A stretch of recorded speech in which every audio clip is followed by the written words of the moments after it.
പഴയ നിയമ ഭക്തനായിരുന്ന യോസേഫിൻ്റെ ജീവിതം നോക്കിയാൽ ഒത്തിരി കഷ്ടതകൾ നിറഞ്ഞതായിരുന്നു. പ്രാരംഭകാലം തന്നെ സ്വന്തം സഹോദരന്മാർ യോസേഫിനോട് വളരെ മോശമാർന്ന രീതിയിലായിരുന്നു പെരുമാറിയിരുന്നത്. അവനോട് സ്നേഹത്തോടെ ഒരു വാക്ക് പറയുകയോ അവനെ ചേർത്ത് പിടിക്കുകയോ ഒന്നും ചെയ്തിട്ടില്ലായിരുന്നു.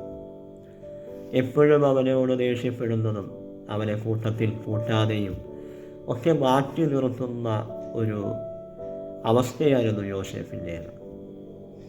എന്നാൽ അങ്ങനത്തെ ഒരു അവസ്ഥയിലൂടെ യോസേഫ് കടന്നു പോയപ്പോഴാണ് ദൈവം യോസേഫിനോട് ഇടപെടുന്നത്. നിന്റെ സഹോദരന്മാരെല്ലാം നിന്നെ ബഹുമാനിക്കും, അവരുടെ മധ്യയെ ഞാൻ നിന്നെ രാജാവാക്കും.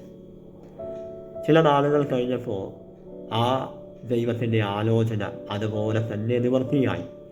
എല്ലാവരും യോസേഫിനെ ബഹുമാനിക്കേണ്ടി വന്നു.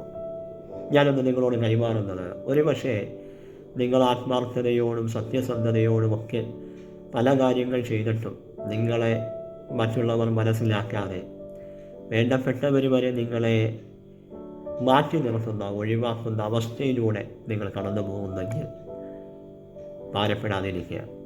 യോസേഫിനെ ഉയർത്തി മാനിച്ചതുപോലെ മറ്റുള്ളവരെല്ലാം നിങ്ങളെ ബഹുമാനിക്കുന്ന നിലയിൽ നിങ്ങളെ ദൈവം മാനിക്കും. ആമേൻ.